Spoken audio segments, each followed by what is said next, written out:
नमस्कार दोस्तों, मैं हूँ आरती प्रजापति यूट्यूब चैनल पर आप सभी का हार्दिक स्वागत करती हूँ। दोस्तों, आज के इस वीडियो में हम देखने वाले हैं फॉर्मल फैलेसी के बारे में। ओके, तो पार्ट 1 में भी हमने फॉर्मल फैलेसी के बारे में देखा था और उसके रिलेटेड क्वेश्चन जो पूछे गए थे उसको भी हमने देखा था। ओके, पीवाईक्यूएस को करवाया हुआ था और सारे पीवाईक्यूएस आपके 2021 के करवाए थे। और आज की इस वीडियो में जो बाकी रह गई थी वो फैलेसी जो है उसको कवर करेंगे, क्योंकि हो सकता है कि आपको थियरी बेस वहाँ पर क्वेश्चन आ जाए। ओके, तो आपको पता होना चाहिए, बिकॉज अब आप लोगों को पता है कि एनटीए की ओर से जो भी क्वेश्चन पूछे जाते हैं बहुत ही डीपली क्वेश्चन पूछे जाते हैं। ओके, ताकि आपका सिलेबस में से कोई भी चीज रह ना जाए, इसी वजह से ये फॉर्मल फैलेसी करनी बहुत ही जरूरी थी। इसलिए फॉर्मल फैलेसी जो बाकी थी उसको यहाँ पर कवर अप करवा रहा है। ओके, तो बने रहिए वीडियो के साथ। वीडियो को सबसे पहले लाइक कर दीजिए, अपने दोस्तों को शेयर करना नहीं भूलना है। एंड इस चैनल को अगर आपने सब्सक्राइब नहीं किया तो सब्सक्राइब कर लीजिए, ताकि सारे के सारे वीडियो की नोटिफिकेशन आपको टाइम टू टाइम मिलती रहे। ओके, और जो भी बच्चे लाइव चैट में जुड़े हैं वो बच्चे ढेर सारे थम्स अप दे दीजिए। चलिए, ओके, तो यहाँ पर हम एक स्लोगन अभी बोलना रह गया है, तो चलो उसको बोल लेते हैं। अब की बार नेट जा रहे पार। ओके, और जिन बच्चों का नेट हो चुका है, जैरब का सपना है, उन लोगों के लिए नई एक लाइन है हमारी ओर से, अब की बार जा रहे पार। और मेरी ओर से स्पेशली आप लोगों के लिए एक ही लाइन है, दम लगा के हैसा। ओके, इस बार कुछ भी करके रिजल्ट लाना है। चलिए, ओके, फॉर्मल फैलेसी क्या है वो हमने आगे भी देखा था, और थोड़ा सा यहाँ पर आपको अगेन रिवाइज करवा देती हूँ, ताकि आपको आगे वाली जो भी फैलेसी पढ़नी है उसमें आसानी हो जाए। ओके, तो देखिए, फॉर्मल फैलेसी जो होती है ना वो आपकी क्या होती है, संरचना के बेस पर बनती है, मतलब स्ट्रक्चर वे में होती है, जिनको हम फॉर्म के रूप में भी जानते हैं। ओके, फॉर्म के रूप में भी जानते हैं। जिस तरीके से हमने आपको बताया कि जो फॉर्मल फैलेसी होती है उसको स्टैंडर्ड फॉर्म में लाना होता है, और उसके बाद भी उसके अंदर से अगर गलती निकल रही है, या तो फैलेसी, गलती का मतलब फैलेसी। ओके, फैलेसी आ रही है तो फिर हम उसको फैलेसी कहेंगे। ओके, तो यहाँ पर स्ट्रक्चर वे में चलता है, फॉर्म के बेस पर चलता है। जबकि इनफॉर्मल की बात करें तो इनफॉर्मल फैलेसी के अंदर स्ट्रक्चर नहीं देखा जाता, उसके अंदर ये देखा जाता है कि उसके अंदर कंटेंट क्या है। ओके, किस कंटेक्स्ट में क्या कंटेंट रखा गया है उसको मतलब कि बहुत ही डीपली समझने की कोशिश की जाती है। जबकि फॉर्मल फैलेसी है ना, वो पाश्चात्य जो भी फिलोसोफर है उन लोगों ने दी हुई है, तो वो लोग क्या है कि एक प्रॉपर वे में, एक स्ट्रक्चर वे में उनको समझते हो। ओके, जबकि जो आपकी इनफॉर्मल फैलेसी है ना वो मतलब कि क्या होती है कि वहाँ पर हम कोई स्ट्रक्चर यूज नहीं करते, बस अपनी रोजिंदा लाइफ के अंदर हम किस तरीके का तर्क दोष यूज करते हैं और अपना बचाव करते हैं, वो सारी फैलेसी जो है वो आपकी इनफॉर्मल फैलेसी हो जाएगी। क्लियर? तो चलिए, ये थी आपकी फॉर्मल फैलेसी। उसके बाद यहाँ पर देखो कि निष्कर्ष परिसर से नहीं आता है। यहाँ पर क्या होता है कि जो भी हम कंक्लूजन निकालते हैं वो प्रीमाइस से जब नहीं आता है, या तो फिर उसको अगर हमने कंक्लूजन को निकाला है तो गलत तरीके से निकाला है, तब जाके वहाँ पर फॉर्मल फैलेसी आती है। ओके, जिसके अंदर हमने देखा था मिडल टर्म फैलेसी आती है, माइनर टर्म की फैलेसी आती है। ओके, मेजर टर्म की फैलेसी आती है। इस तरीके से काफ़ी सारी फैलेसीज हमने मतलब कि पिछले वीडियो में पढ़ी थी। ओके, यहाँ पर एक बात और भी याद रख लीजिए। ओके, वैसे ये सारा पढ़ाया हुआ है, अगेन मैं आपको याद दिलवा रही हूँ। ओके, ओके, यहाँ पर देखिए कि जो भी औपचारिक भ्रम मतलब कि फॉर्मल फैलेसिस है वो आपकी डिडक्टिवली इनवैलिड आर्ग्यूमेंट्स होती है। ओके, वैलिड तो होती नहीं है, अगर वैलिड होती तो उसको फैलेसी में नहीं रखते हैं ना, इसलिए इनवैलिड आर्ग्यूमेंट होती है। लेकिन कैसे होती है? डिडक्टिवली होती है। ओके, बिकॉज आप लोगों को मैंने बताया था कि जो आर्ग्यूमेंट होती है वो दो तरह की होती है, इंडक्टिव और डिडक्टिव। ओके, इंडक्टिव के अंदर क्या होता है कि वहां पर स्ट्रॉन्ग और वीकनेस देखी जाती है, जबकि डिडक्टिव के अंदर क्या होती है, वैलिड इनवैलिड रहती है ना। ये बात हमने आपको बताई हुई थी, तो बस इसी को आपको याद रखना है। तो जो फॉर्मल फैलेसी है ना वो आपकी क्या है, डिडक्टिवली इनवैलिड आर्ग्यूमेंट होती है, जबकि इनफॉर्मल होगी ना वो आपकी इंडक्टिवली हो जाएगी। क्लियर? चलिए, और यहाँ पर देखो फैलेसी को इलिसिट भी बोला जाता है, माल डिस्ट्रीब्यूटेड भी बोला जाता है। ओके, चलो, अब समझते हैं यहाँ पर ये रूल्स है। ओके, और इस बार तो मैंने यहाँ पर प्रूफ भी डाला हुआ है।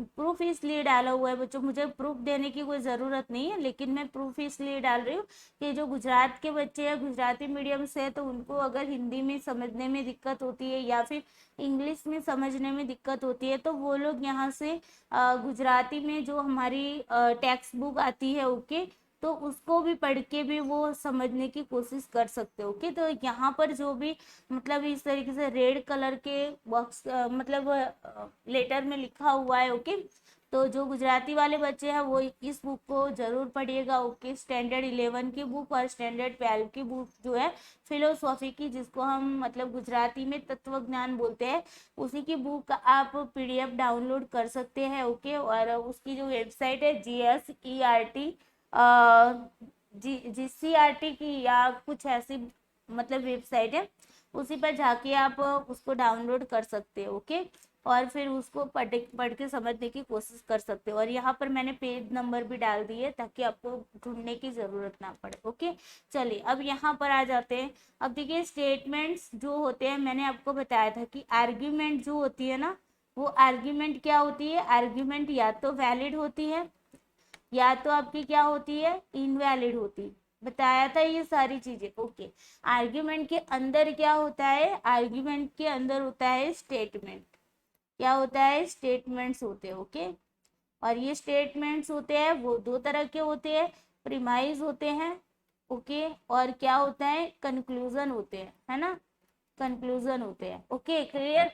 प्रीमाइज को क्या बोलते हैं, आधार वाक्य। हिंदी वाले बच्चों के लिए आधार वाक्य, देखो हिंदी वाले बच्चों को इंग्लिश ही सीखना पड़ेगा, बिकॉज यहाँ पर अगर हिंदी में देखने जाओगे ना तो मतलब कि क्वेश्चन इतने इजीली समझ नहीं पाओगे। ओके, और कंक्लूजन को क्या बोलते हैं, निष्कर्ष बोलते हैं। ओके, ओके, तो यहाँ पर हमने क्या बताया था कि स्टेटमेंट जो होता है ना, वो तो या ट्रू होता है या तो फिर क्या होता है, फॉल्स होता है।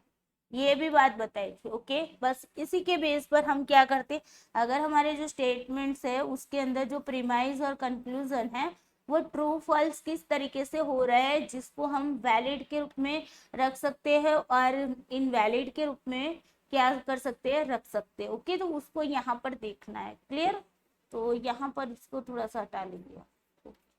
चलिए यहाँ पर समझो कि ट्रू प्लस ट्रू मतलब प्रीमाइज 1 प्रीमाइज 2 कंक्लूजन। ओके, अब देखो, अगर आपकी दोनों प्रीमाइज ट्रू है और आपका कंक्लूजन ट्रू है, तो वो आपकी मतलब आर्ग्यूमेंट क्या कहलाएगी, वैलिड कहलाएगी। ओके, फिर अगर हमारा देखो वो प्लस माइनस वाला नहीं है, पॉजिटिव नेगेटिव वाला नहीं है, ट्रू फॉल्स वाला है। जिस तरीके से हमने जो स्क्वायर वाला ओपोजिशन पढ़ा था ना, कि भाई ए तर्क वाक्य सही होता है तो ई तर्क वाक्य क्या होगा, है ना, इस कंटेक्स्ट में है। ओके, ट्रू फॉल्स उस कंटेक्स्ट में, पॉजिटिव नेगेटिव वाले में नहीं। ओके, उसको यहाँ पर मतलब कंसिडर नहीं करना है। चलिए, फॉल्स अगर प्रीमाइज है और प्रीमाइज टू भी फॉल्स है, दोनों फॉल्स है, तो आपका कंक्लूजन क्या होना चाहिए, फॉल्स होना चाहिए। ओके, देखिए, दो प्रीमाइज ट्रू है तो आपका कंक्लूजन भी ट्रू ही होना चाहिए। दो प्रीमाइज अगर फॉल्स है तो आपका कंक्लूजन क्या होना चाहिए, फॉल्स होना चाहिए, तभी जाके वो वैलिड हो सकती है। ओके, अब एक ट्रू प्रीमाइज है दूसरा फॉल्स है तो क्या आएगा, ट्रू हो सकता है, ट्रू है, और एक फॉल्स है तो कंक्लूजन जो है ना वो आपका ट्रू हो सकता है। देखो इसी तरीके के क्वेश्चन इस बार पूछे गए। ओके, थियरी बेस्ड क्वेश्चन डाले हुए, स्टेटमेंट के अंदर क्वेश्चन डाले हुए। ओके, और कंफ्यूज हम वहां पर ही होते हैं कि ये सब है क्या, है ना। तो यहाँ पर अगर मैं लिखूं, अगर थियरी बेस्ड में अगर मैं क्वेश्चन जिस तरीके से एनटीए ने डाले उस तरीके से अगर मैं यहाँ पर एक स्टेटमेंट लिखकर बताती हूँ कि आपको, मान लो कि ये स्टेटमेंट मैं 1 लिख रही हूँ। ओके, स्टेटमेंट 1 के अंदर मैं लिख रही हूँ कि आधार वाक्य जिस तर्क का, ओके, यहाँ पर अगेन लिख देते हैं। चलिए, स्टेटमेंट 1। ओके, यहाँ पर स्टेटमेंट 1 लिख रही हूँ कि किसी तर्क का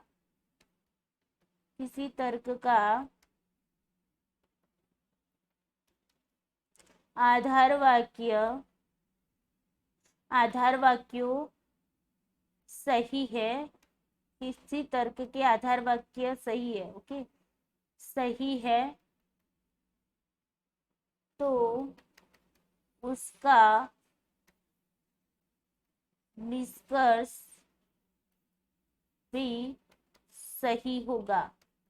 ओके, इस तरीके से आपको क्वेश्चन पूछे गए। ओके, तो बहुत सारे मतलब कि बच्चों के मन में होता है कि किस टाइप के क्वेश्चन पूछे जाते हैं। तो दोस्तों इस तरीके के क्वेश्चन पूछे गए और यहाँ पर आपको बताना होता है कि स्टेटमेंट सही है या गलत है। ओके, तो हम यहाँ पर क्या कह रहे हैं, T. Okay, T plus T is equal to T. Okay, अगर दोनों प्रीमाइज ट्रू है तो कंक्लूजन ट्रू होगा, तो आपकी जो आर्ग्यूमेंट है वो क्या हो जाएगी, वैलिड हो जाएगी। अगर फॉल्स फॉल्स है, दोनों प्रीमाइज फॉल्स है, ओके, दोनों प्रीमाइज फॉल्स है, तो आपकी आर्ग्यूमेंट सॉरी आपका जो कंक्लूजन है वो भी फॉल्स निकल रहा है, तब भी आपकी जो आर्ग्यूमेंट है वो वैलिड मानी जाएगी। अब एक ट्रू है एक फॉल्स है और आपका निष्कर्ष जो है कंक्लूजन है वो ट्रू निकल रहा है, तब भी वो वैलिड मानी जाएगी। एक ट्रू है फॉल्स है, ओके, और आपका जो कंक्लूजन है वो फॉल्स निकल रहा है, तब भी वो वैलिड मानी जाएगी। ओके, अगर एक फॉल्स है दूसरा ट्रू है और कंक्लूजन ट्रू हो रहा है, तब भी आपकी क्या हो जाएगी, वैलिड हो जाएगी। False true is equal to false, तब भी वैलिड होगी। False false is equal to true, तब भी वैलिड होगी। ओके, तो ये सारी कंडीशन में तो वो मतलब कि क्या है, वैलिड हो जा रहे।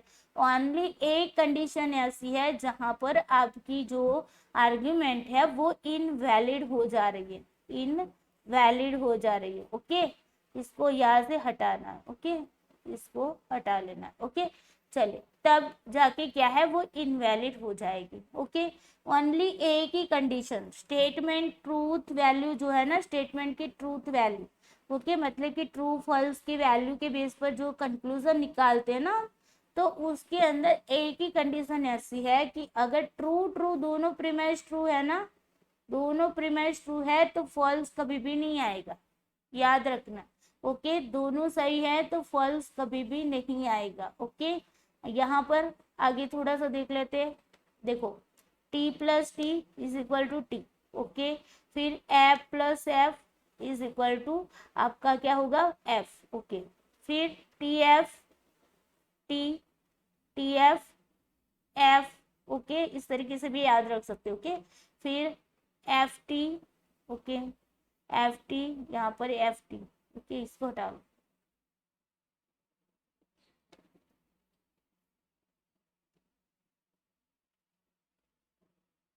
ओके, कहाँ तक आए, एफ टी आए है ना।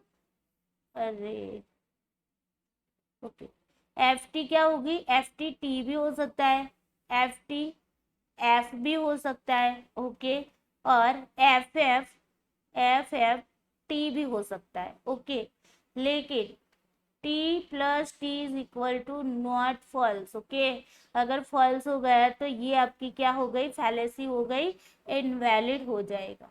क्या हो जाएगा, इनवैलिड हो जाएगा। तो थियरी में याद रखना है कि अगर दोनों आधार वाक्य सही है तो कंक्लूजन सही निकल रहा है तो आपकी आर्ग्यूमेंट वैलिड हो जाएगी। अगर दोनों प्रीमाइज अगर आपके फॉल्स है और कंक्लूजन फॉल्स निकल रहा है तब भी वो वैलिड होगी। एक ट्रू है एक फॉल्स है और कंक्लूजन ट्रू या तो फॉल्स निकल रहा है तब भी वो वैलिड होगी। ओके, और दोनों के दोनों प्रीमाइस फॉल्स है और आपका जो कंक्लूजन है वो ट्रू निकल रहा है तब भी वो क्या हो जाएगी, वो वैलिड हो जाएगी। लेकिन दो प्रीमाइस जो है ना वो ट्रू है ना, तो उसको उस ट्रू को कोई नहीं बदल सकता। ओके, जो सत्य है ना वो सत्य ही रहना चाहिए, सत्य में असत्य नहीं आना चाहिए। ओके, असत्य के अंदर सत्य आ सकता है, समझ लो, इस बात को समझना है। ओके, अगर बुरे लोग है ना तो बुरे लोगों के बीच में अच्छा लड़का जो है ना वो मतलब कि वहां पर बैठेगा तब भी चलेगा, लेकिन अगर अच्छे लोग हैं ना तो उसके अंदर कोई बुरा नहीं आना चाहिए। ओके, अच्छे लोगों के अंदर एक भी बुरा नहीं आना चाहिए। जैसे कि मान लो कि अगर आपके घर के अंदर आम है, अभी तो आम की सीजन चल रही है ना, ढेर सारे आम पड़े हैं। ओके, अगर उन ढेर सारे आमों के अंदर सारे मतलब मान लो कि 50 एक आम पड़े हैं, उसके अंदर मान लो 49 आम जो है ना वो खराब हो गए और एक आम मतलब कि सही पड़ा है, तो उसका कोई मतलब नहीं, ओके, तो उसको वैलिड मान देंगे। लेकिन ये 50 आम जो पड़े हैं ना, उसके अंदर अगर 49 आम अच्छे पड़े हैं ना, अच्छे पड़े हैं ना, तो फिर हम यहाँ पर एक आम बुरा जो है ना, उसको अगर वो है तो उसको हटाना पड़ेगा, मतलब कि उसको नहीं रखेंगे। क्यों नहीं रखेंगे बताओ, क्यों नहीं रखेंगे? अगर एक बुरा आम देखो आ गया ना, तो पूरे के पूरे 49 जो आपके आम है ना उसको खराब कर देगा। अब खराब लोगों के बीच में कोई अच्छा लड़का चला भी जाता है और बुरा बन जाता है तो उससे इतना फर्क नहीं पड़ता। लेकिन बहुत सारे अच्छे लोग होते हैं ना, उनमें एक आध ऐसा पर्सन बुरा आ जाता है और पूरे की पूरी संख्या को बुरा कर देता है ना, तो वहां पर फर्क पड़ता है। तो यहाँ पर आपको याद क्या रखना है, इनवैलिड कब होगा?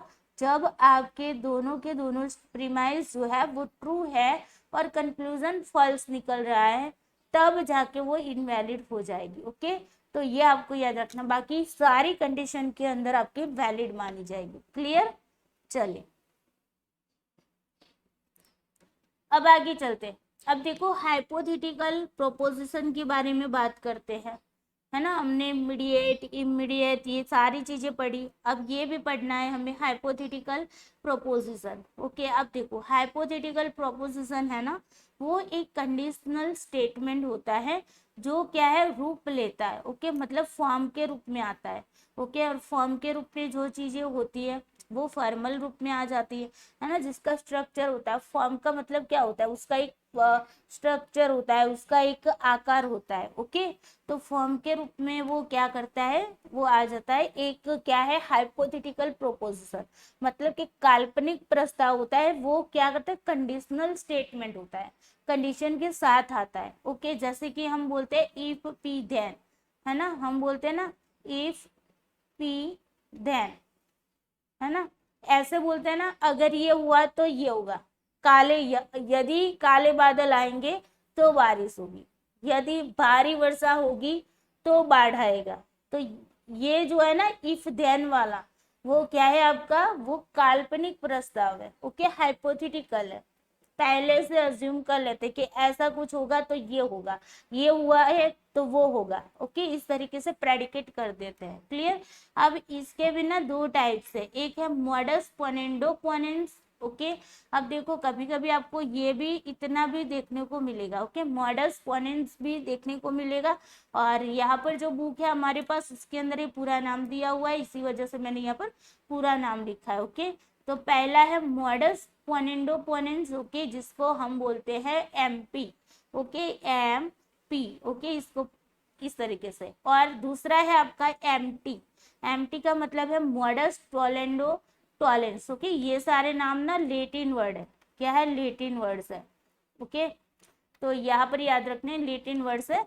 तो मॉडस पोनेंडो पोनेंस और दूसरा है मॉडस टोलेंडो टॉलेंस। ओके, ये याद रखने। ओके, क्योंकि यहाँ से भी क्वेश्चन आ सकते हैं। चलिए अब पहला देखते हैं मॉडस पोनेंडो पोनेंस के बारे में, जिसको हम एमपी कहते हैं, लेटिन वर्ड में है। ओके, उसको हम ये भी बोलते हैं अफर्मिंग द एंटीसेडेंट। ओके, एंटीसेडेंट।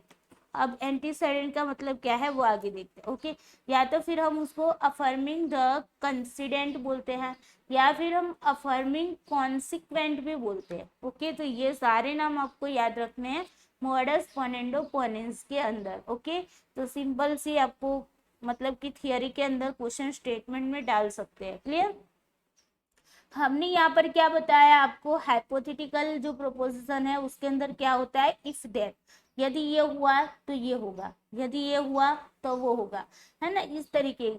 तो ये जो है ना वो क्या है, शर्त वाला, कंडीशन वाला है। ओके, इसको शर्त वाला विधान बोलते हैं। ओके, तो जो कंडीशन के साथ यहाँ पर विधान बनाया गया है। ओके, यहाँ पर देखो P, यदि P है तो Q होगा, P हुआ तो Q हुआ, इस तरीके से ये पूरा क्या है, ये उसका फॉर्म है। ओके, स्टैंडर्ड फॉर्म है, इस तरीके से ये बनता है। ओके, यदि P है, ये जो ऐसे तीर दिख रहा है ना, वो आपको क्या बता रहा है, कंडीशन बता रहा है, ये बता रहा है कि ये शर्ती विधान है। ओके, यदि P हुआ तो क्यों होगा, और पी हुआ इसी वजह से क्यों हुआ। ओके, अगर इसको याद नहीं रखना, पी क्यू ऐसे याद नहीं रहता है, तो आप ऐसे भी बना सकते हो पापा। क्या बना सकते हो, पा।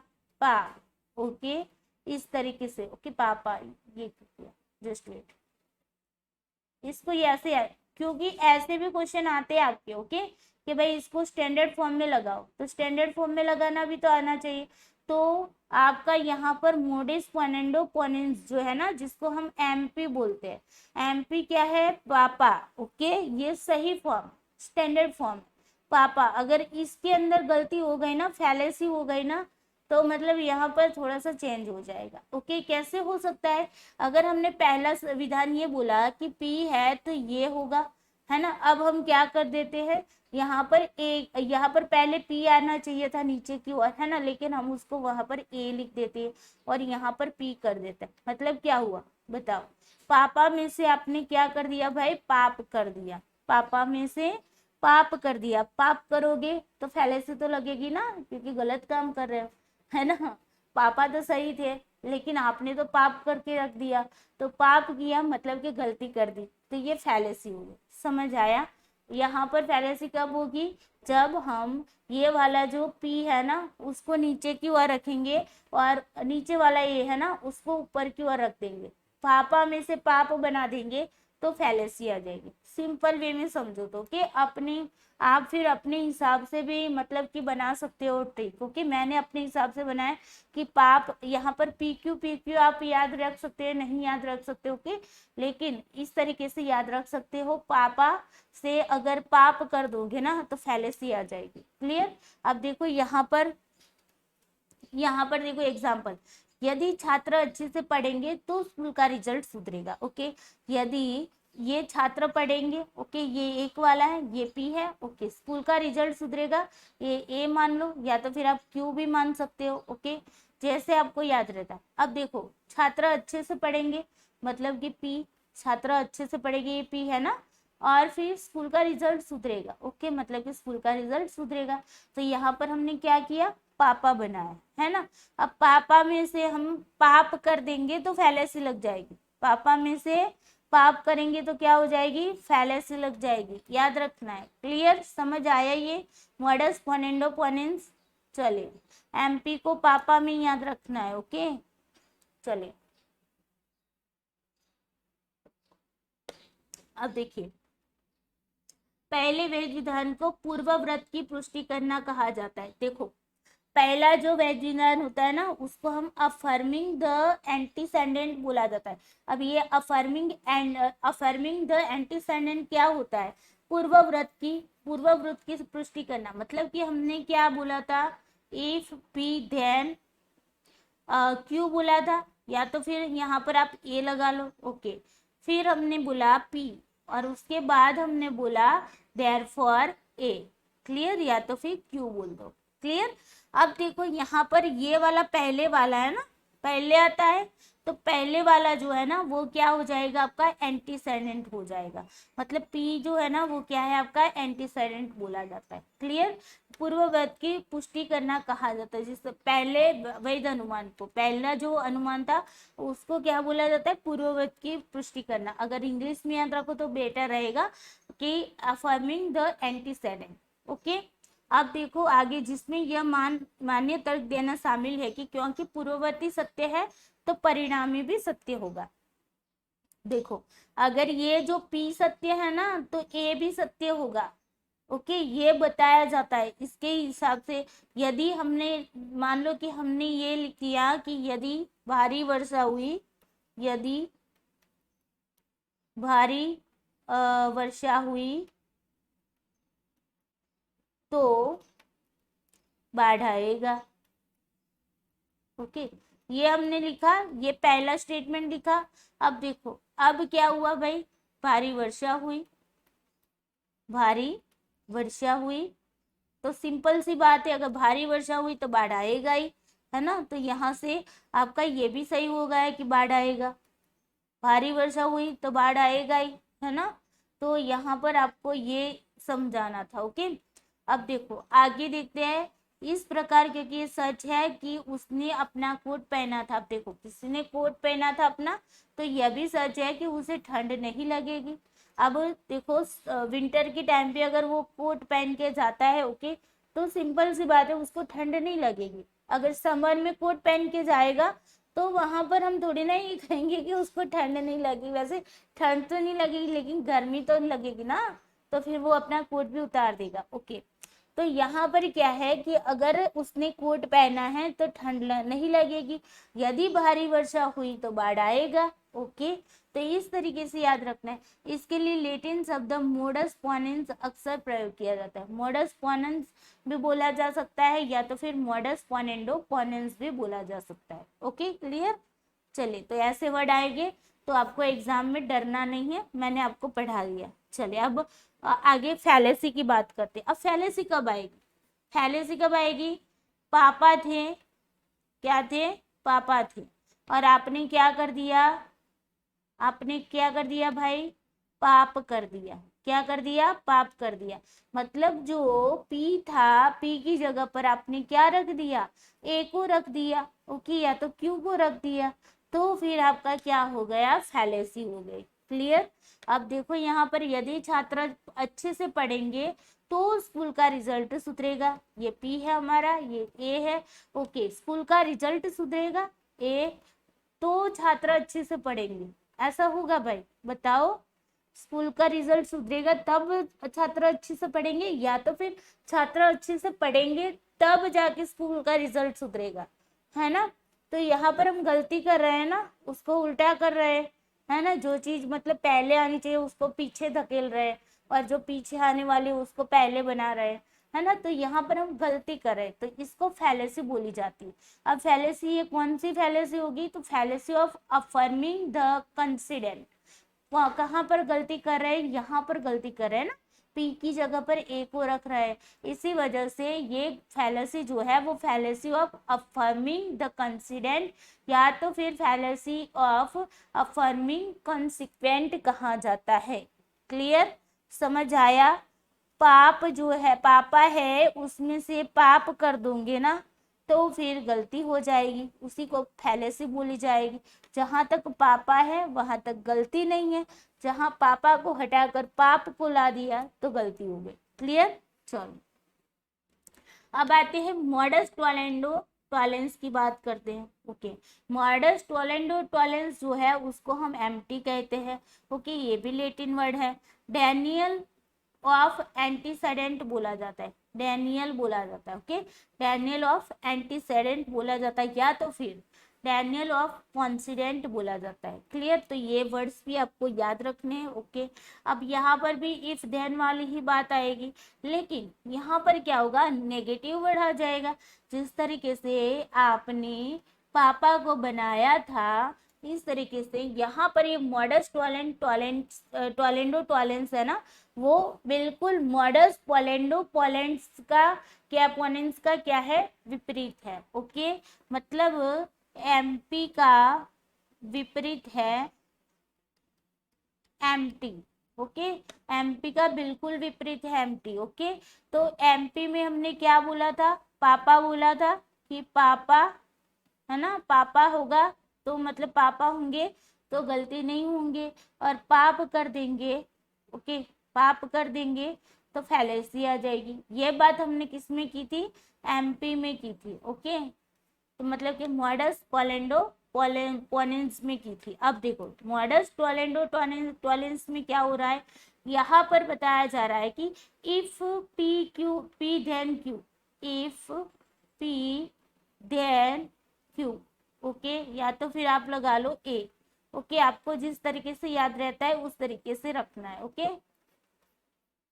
वैसे पी क्यू रखोगे तो अभी चलेगा। ओके, चलो पी क्यू। ओके, या तो फिर ए लगा लेना, आपको याद रहे।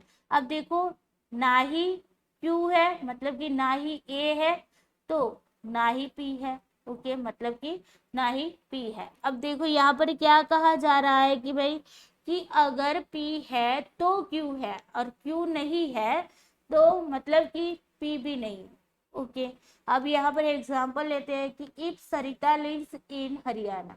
सरिता जो है ना वो हरियाणा में रहती है, then she lives in India, तो वो कहाँ पर रहती है, इंडिया में रहती है। अगर देखो इंडिया के अंदर हरियाणा आया है ना, ये मान लो हमारा इंडिया है, ओके ओके। अब देखो यहाँ पर मान लो कि हरियाणा है, तो सरिता है वो हरियाणा में रहती है, तो वो इंडिया में रहती है कि नहीं, बिल्कुल रहती है ना, वो हरियाणा में रहती है, ओके हरियाणा में रहती है, तो मतलब कि वो कहाँ रहती है, इंडिया में भी रहती है। अब देखो she does not live in India, मतलब कि वो इंडिया में नहीं रहती, she does not live in Haryana, मतलब वो इंडिया में नहीं रहती तो हरियाणा में भी तो नहीं रहेगी, है ना। अगर वो हरियाणा में रहती है तो मतलब वो इंडिया में रहती है, अगर वो इंडिया में ही नहीं रहती है तो वो हरियाणा में भी नहीं रहती, सही है ना, ये सही वाला है ना, ओके। तो इसको हमने करेक्ट कर दिया, ये हमारा वैलिड हो गया भाई, ये हमारा क्या हो गया, वैलिड हो गया। अब यहाँ पर क्या याद रखोगे भाई, ओके यहाँ पर आपका क्या आया, पाप, ओके पाप, लेकिन क्या है, नेगेटिव वे में है, ओके वो था पॉजिटिव वे में हमने ले लिया था पाप, असलियत में हमने पाप किया इसलिए फैलेसी है कि यहाँ पर हम पाप नहीं कर रहे, ओके पाप नहीं कर रहे, इसीलिए यहाँ पर आगे इस तरीके का सिंबल लगा रहे हैं, ओके इस तरीके का क्या कर रहे हैं, सिंबल लगा रहे हैं, नॉट बता रहे हैं, okay not A not P, okay P then if P then A, not P, A नहीं है तो पी भी नहीं है, क्लियर। अगर आप हरियाणा, अगर आप इंडिया में नहीं है तो हरियाणा में भी नहीं है, क्लियर है ना। तो यहाँ पर क्या हुआ, आगे क्या बताया था, पापा को वैलिड कर दिया, पाप को इनवैलिड कर दिया, किस में किया, एमपी में किया।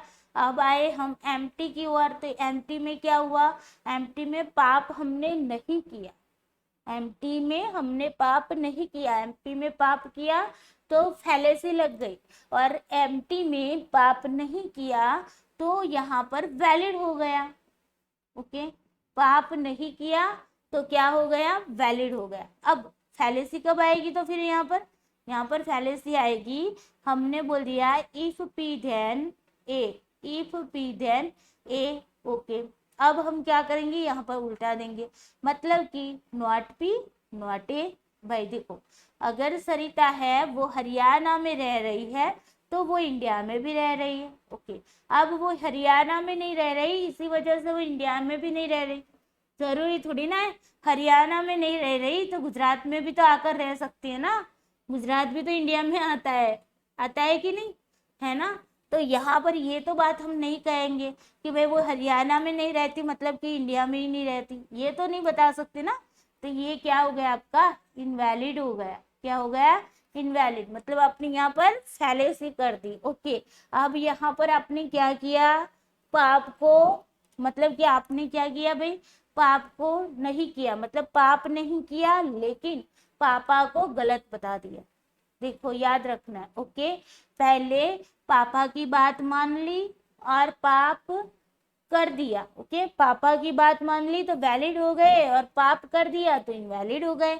यहाँ पर आपने क्या किया, पाप नहीं किया और पापा की बात भी नहीं मानी, ओके पाप नहीं किया तो वैलिड हो गए, और पापा की बात नहीं मानी तो इनवैलिड हो गए, क्लियर, समझ आ गया। बस पाप और पापा को याद रख लो मॉडस टोलेंडो और मॉडस पोलेंडो में, क्लियर।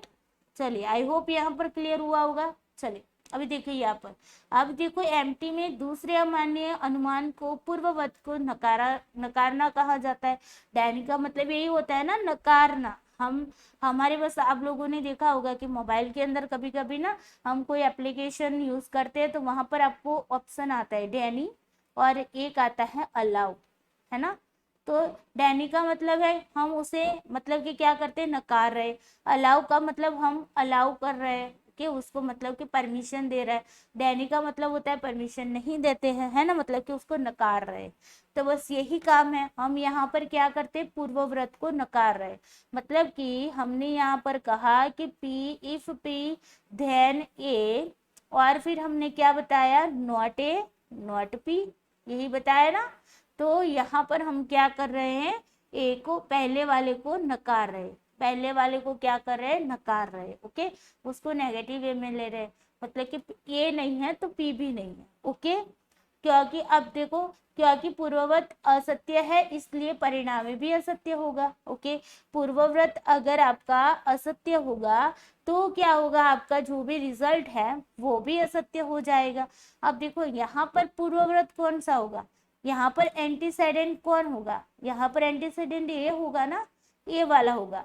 जो यहाँ पर पहले आता है वो एंटीसेडेंट माना जाता है। तो यहाँ पर पहले कौन आ रहा है, आपका ए आ रहा है। ओके, नॉट ए आ रहा है, तो वो आपका क्या है, एंटीसेडेंट है। उसको अगर ये आपका मतलब कि असत्य है, फॉल्स है, तो फिर आपका जो कंक्लूजन है वो भी तो असत्य हो जाएगा। क्लियर। इस प्रकार उसने अपना कोट नहीं पहना था इसलिए उसे ठंडा होना चाहिए। अगर उसने कोट नहीं पहना है तो वो ठंडा होना चाहिए, अगर उसने कोट पहना है तो वो गर्म हो जाएगा। ओके, समझ आ रहा है ना, बस यही समझना है। अगेन समझाते थे, पहले फैलेसी देख लेते, उसके बाद दोनों को मिला के अगेन आपको दिमाग में बिठा देती हूँ। ओके, फैलेसी कब आएगी बताओ, फैलेसी कब आएगी, फैलेसी आएगी कि हम क्या करेंगे, P इफ P ध्यान A। ओके, अब देखो पापा को मतलब कि हमने यहाँ पर पाप नहीं किया है ना, तो यहाँ पर ये थोड़ा सा गलती हो गया है, वेट, फैलेसी के अंदर। ओके, क्यू P आएगा वहां पर। ओके, यस, ओके, ये इसका मेन स्ट्रक्चर था हमारा, किसका था भाई, मॉडस टोलेंट टोलेंडो टॉलेंस का था। ओके, एमटी का था। ओके, ये एमटी का था। लेकिन अब हम पी इफ पी ध्यान ए लिखते हैं और फिर हम करते हैं पापा, मतलब पापा को हम क्या कर रहे हैं, नकार रहे। ओके, पापा को क्या कर रहे हैं, नकार रहे, तो फिर हम क्या कर रहे हैं, फैलेसी कर रहे हैं, ये फैलेसी हो जाएगी। क्लियर, यही बात है यहाँ पर। देखो, Sarita lives in Haryana. Okay, ये पी हो गई। Then she lives in India. Okay, तो ये ए हो गया। अब देखो, she does not lives in Haryana, मतलब कि वो हरियाणा में नहीं है। ओके, तो यहाँ पर हमने पी लगा दिया। Does not lives in India, मतलब कि वो इंडिया में भी नहीं है। ओके, ये तो पापा को हमने नकार दिया, तो मतलब कि हमने फैलेसी कर ली, मतलब हम इनवैलिड हो गए। क्लियर, तो आई होप यहाँ पर क्लियर हो गया होगा। चलिए दोनों को मिला लेते हैं, अगेन याद करवा लेती हूँ ताकि आपको याद रह जाए। MP MT. ओके, इसका फुल फॉर्म आपको पता होना चाहिए, मॉडस पोलेंडो पोनेंस, और यहाँ पर है मॉडस टोलेंडो टॉलेंस। ओके, इस तरीके से दोनों नाम है, लेटिन वर्ड है दोनों। यहाँ पर हमने क्या किया, अगर हम पापा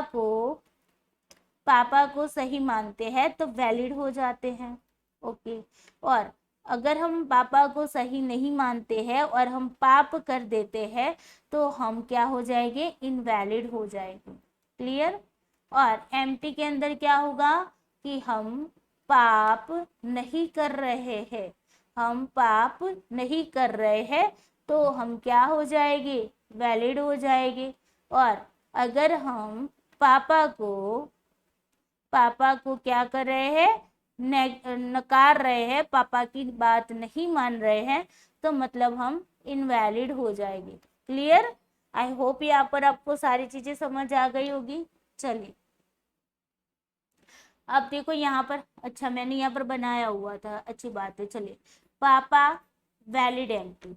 ओके, और पाप इनवैलिड एमपी। ओके, एमटी की बात करते हैं तो पाप हमने नहीं किया तो वैलिड हो गए, और पापा की नहीं मानी तो इनवैलिड हो गए। क्लियर, चलो अब आते हैं ऑब्वर्जन। ओके, ऑब्वर्जन क्या है पहले उसको समझेंगे, फिर उसमें से किस तरीके से फैलेसी आती है उसको समझेंगे। ओके, ऑब्वर्जन जो है ना, उसको आई थिंक क्या बोलते हैं, ऑब्वर्जन को प्रतिविधान के ऐसा कुछ बोलते हैं। ओके, चले, यहाँ पर विचलन लिखा हुआ है लेकिन प्रतिविधान भी बोलते हैं, मतलब प्रतिविधान गुजराती में दिया हुआ है। और ये भी देखो स्टैंडर्ड 11 की बुक में 44-45 नंबर के पेज पर दिया हुआ है। ओके, चले, ऑब्वर्जन जो है ना वो अनुमान है जिसमें प्रस्ताव की गुणवत्ता बदल जाती है। यहाँ पर क्या होती है, गुणवत्ता का मतलब क्या है, क्वालिटी। ओके, तो अगर मैं यहाँ पर बोल दूं ऑल ARB। ओके, तो यहाँ पर क्वालिटी कौन सी है बताओ, क्वालिटी कौन सी होगी, कॉपुला जिसको बोलते हैं, है ना, कॉपुला बोलते हैं जिसको क्वालिटी बोलते हैं, क्या है यहाँ पर आर है, तो यहाँ पर आर की जगह पर क्या लग जाएगा, आर नॉट लग जाएगा, क्वालिटी चेंज करनी है ना, इसी वजह से। ओके, और विधेय को उसके पूरक के साथ बदल दिया जाता है, प्रेडिकेट जो है ना, ये प्रेडिकेट है, प्रेडिकेट को क्या है उसके पूरक के साथ, पूरक मतलब क्या होता है कि जिस तरीके से अगर मैं बोल दूं दिन, ओके, मैं बोल दूं दिन या मैं बोल दूं दिवस, तो दोनों सेम चीज है, दिन दिवस, है ना। अगर मैं बोल दूं आसमान, ओके, और मैं बोल दूं गगन, सेम चीज है ना, है ना, है कि नहीं, आसमान और गगन मतलब कि पूरक होना, उसके समान होना, पूरक का मतलब क्या होता है, उसका कंप्लीमेंट होना, ओके, उसका क्या करना है, कंप्लीमेंट करना है, चेंज भी करना है, कंप्लीमेंट भी होना चाहिए। ओके, यहाँ चारों रूपों के लिए मान्य है, अग्रभाग तार्किक रूप से मूल प्रस्ताव के समतुल्य होता है। ओके, ऐसे थियोरी में आपके क्वेश्चन में मतलब कि लगाए गए स्टेटमेंट के अंदर। ओके, यहाँ पर क्या होता है कि जो भी आपका ओरिजिनल प्रोपोजिशन होता है ना, उसके इक्विवेलेंट ये चीज आपको दिखने को मिलेगी, चेंजेस करेंगे लेकिन फिर भी आपका जो मतलब कि आपका जो तर्क है ना, वो वैसा का वैसा रहेगा। ओके, ये आपको याद रखना है। अब देखो यहाँ पर क्या क्या चेंज होगा, क्या चेंज नहीं होगा, वो आपको याद रखना है। क्वांटिटी नो चेंज, क्वांटिटी मतलब यूनिवर्सल एंड आपका पर्टिकुलर, है ना, पर्टिकुलर। ओके, अब देखो यूनिवर्सल या तो फिर पर्टिकुलर, तो अगर मुझे ऑल में से कन्वर्ट करना है तो या तो मैं ऑल में कर पाऊंगी या तो मैं नो में कर पाऊंगी, ये यूनिवर्सल हुआ, है ना। अगर मुझे सम में से मुझे क्या करना है, कन्वर्ट करना है, तो सम में से सम में करूंगी या तो फिर सम नॉट में करूंगी। अब यहाँ पर वैलिड कौन सा होगा वो तो हम बाद में देखेंगे, लेकिन कहने का मतलब क्या है, क्वांटिटी आपको सॉरी क्वांटिटी चेंज नहीं करनी है। ओके, आपको यहाँ पर क्वांटिटी चेंज नहीं करनी है, यूनिवर्सल है तो यूनिवर्सल को रखना है और पर्टिकुलर है तो पर्टिकुलर रखना है। क्लियर, चलो। ओके, तो quantity no change, quality change हो जाएगी। अगर आपकी पॉजिटिव है तो नेगेटिव हो जाएगा, नेगेटिव है तो पॉजिटिव हो जाएगा। क्लियर, सब्जेक्ट नो चेंज, आपका अगर हम यहाँ पर एस पी लिख रहे हैं तो सब्जेक्ट मतलब चेंज नहीं होगा, सब्जेक्ट सब्जेक्ट की जगह पर ही रहेगा। Predicate replace by it's complement. Okay, तो प्रेडिकेट यहाँ पर चेंज होगा लेकिन उसका क्या होगा, कंप्लीमेंट होगा। तो कंप्लीमेंट जब हम करते हैं तो नॉन लगा के करते हैं। ओके, नॉन पी, इस तरीके से। ओके, मतलब कि यहाँ पर क्या किया हमने, उसके पूरक को रख दिया। समझ आया ना। चलिए एग्जाम्पल के थ्रू हम यहाँ पर समझते हैं। देखो एग्जाम्पल दिया गया है कि all dogs are mammals. Okay, सभी कुत्ते क्या है, स्तनधारी है। अब देखो इसका मतलब ना चेंज नहीं होना चाहिए।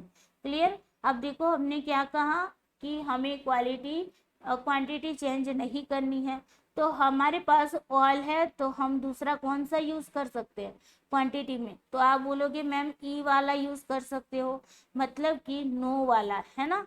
तो हमने लगा दिया नो। ओके, ऑल का नो कर दिया, तो यहाँ पर हमारी क्वांटिटी चेंज नहीं हुई है। ओके, फिर डॉग्स की जगह पर डॉग को ही रखा, मतलब सब्जेक्ट की जगह पर सब्जेक्ट रहा। ओके, अब देखो यहाँ पर आर था तो हमने यहाँ पर क्या कर दिया, यहाँ पर आर की जगह पर हमने मतलब कि नो वाला स्टेटमेंट मतलब नेगेटिव स्टेटमेंट ला दिया। नो वाला नेगेटिव होता है ना, तो ये पॉजिटिव वाला था तो हमने यहाँ पर नेगेटिव वाला ला दिया। तो यहाँ पर हमने क्या कर दी, क्वालिटी चेंज कर दी। ओके, उसके बाद देखो सब्जेक्ट हमने नहीं चेंज किया है, predicate replace by it's complement, हमने मैमल्स लिखा हुआ था तो नीचे की ओर लिख दिया नॉन मैमल्स।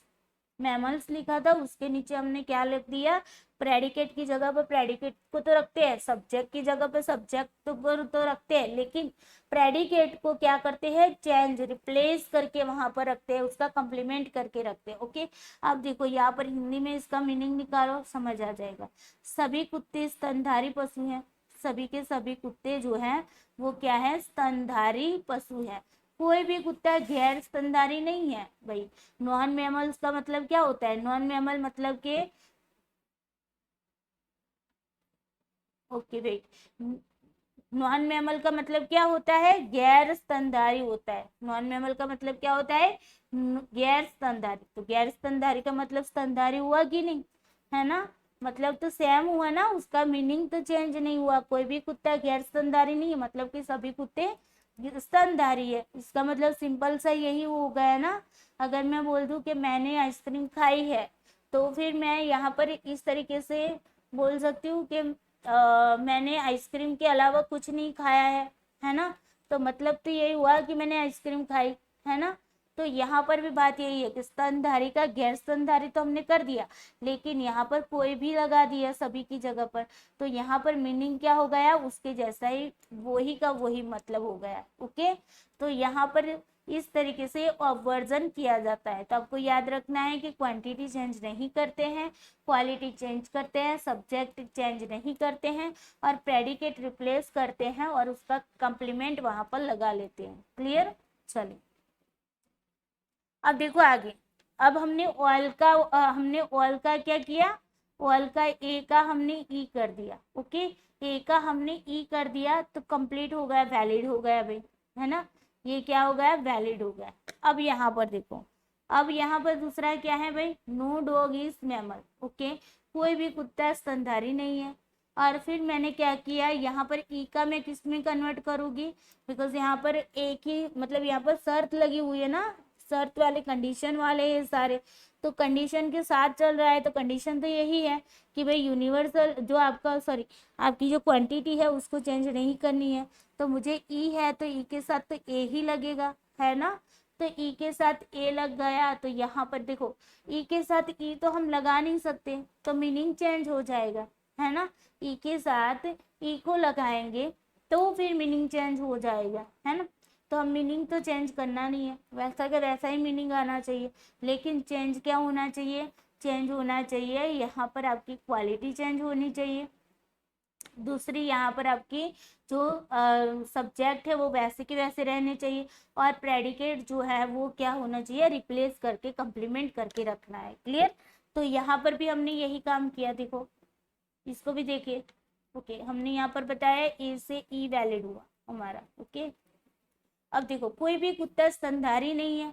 ओके, कोई भी कुत्ता स्तनधारी नहीं है, मतलब कि कोई भी डॉग जो है वो मैमल नहीं है। ओके, दूसरा क्या कह रहे हैं? Okay just wait. ओके, मैं आई, जस्ट वेट, मतलब कि बच्चे बुला रहे हैं, कुछ काम है। जस्ट वेट, 2 मिनट रुकिए।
ओके चलिए,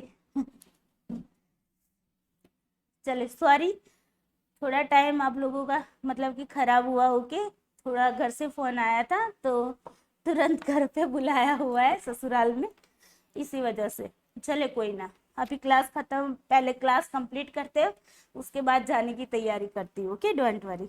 चले वेट।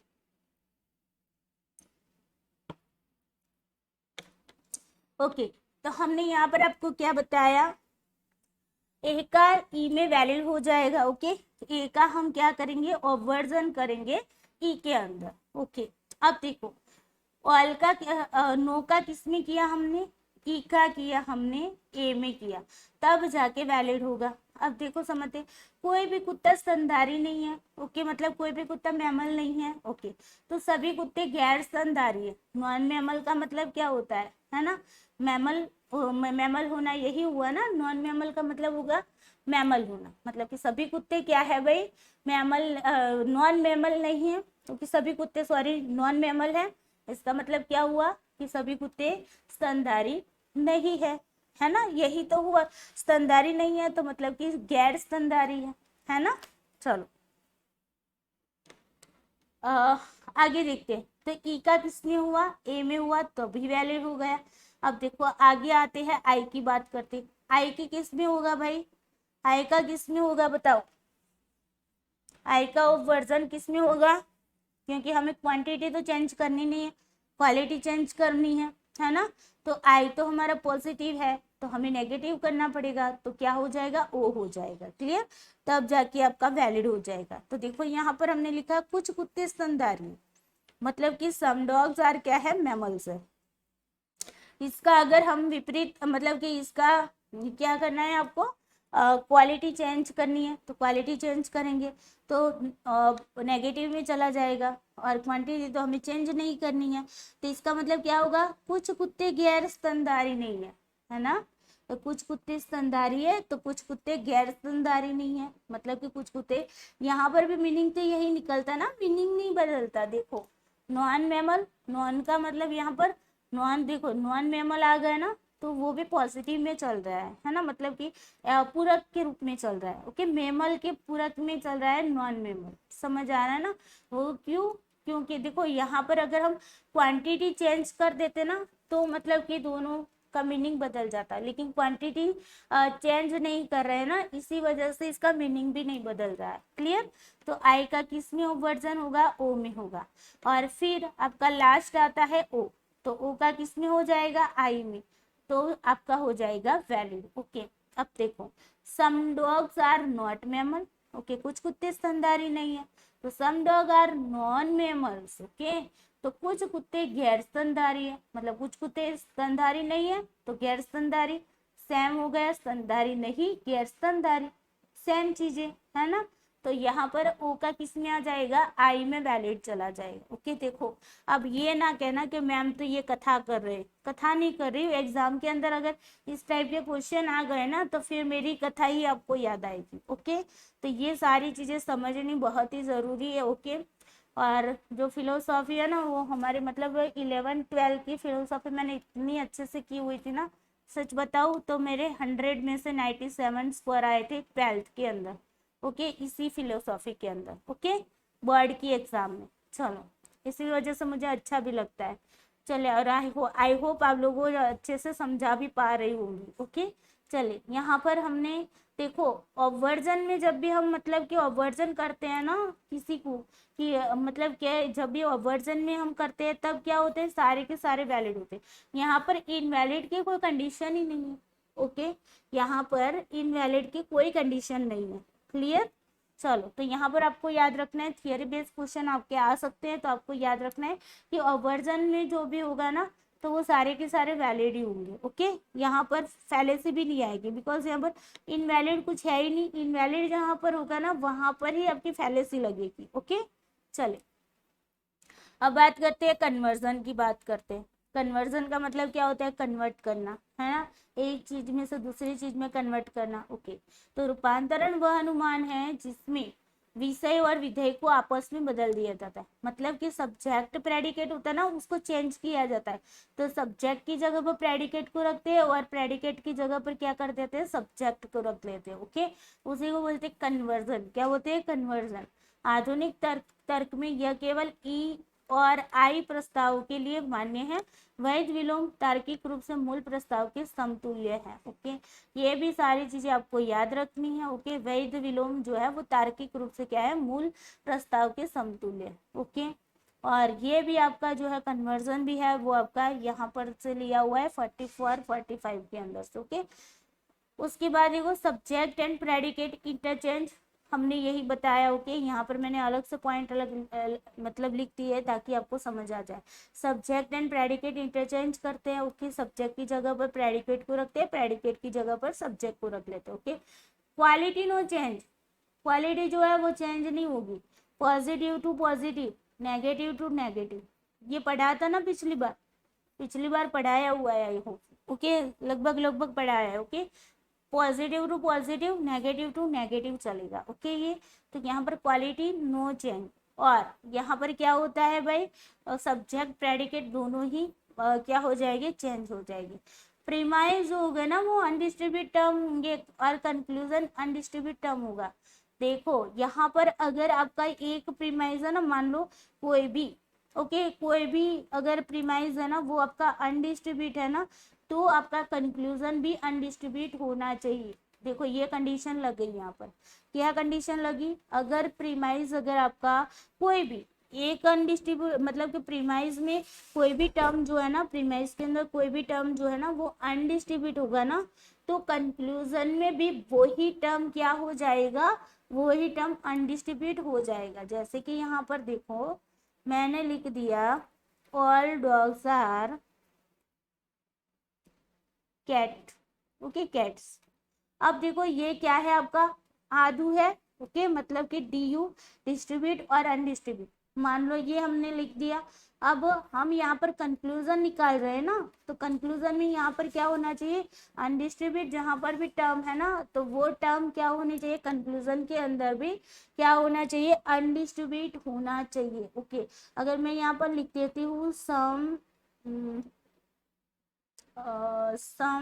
मान लो कि wait, some dogs are, okay, some dogs are, क्या लिखूं, some dogs are cow, चलो ये लिख दिया। ओके, अब यहाँ पर क्या, some dogs are not cow, okay ये लिख रही, some dogs are not cow। Okay, अब ये क्या होगा बताओ, ये आपका ओ है ना, ओ में क्या होगा, ओ यू डी, याद है ना ओ यू डी। ओके, अब देखो हम यहाँ पर लिख देते कंक्लूजन के अंदर लिखते हैं सम। ओके, ये जस्ट वेट मैं आपको सिर्फ समझा रही हूँ किसके बारे में, जो प्रीमाइज में अनडिस्ट्रीब्यूट टर्म होता है, कंक्लूजन में भी अनडिस्ट्रीब्यूट होना चाहिए, इस कंटेक्स्ट में समझा रहे हो। ओके, जो कि यहाँ पर आपको सब्जेक्ट प्रेडिकेट चेंज होना, ये सारी चीजें आपकी ये किस में आती है, ये आपकी इमीडिएट सॉरी हाँ इमीडिएट में आती है। ओके, लेकिन मैं आपको सिर्फ समझा रही हूँ। यहाँ पर देखो हमारा ओके, यहाँ पर एक जो है ना ये वाला, ओके मैंने यहाँ पर लिख दिया सम काऊ आर, ओके कैट्स, क्या है, कैट्स। अब देखो ये क्या हो गया, अनडिस्ट्रीब्यूट अनडिस्ट्रीब्यूट है ना, आई तर्क वाक्य है तो अनडिस्ट्रीब्यूट अनडिस्ट्रीब्यूट है ना।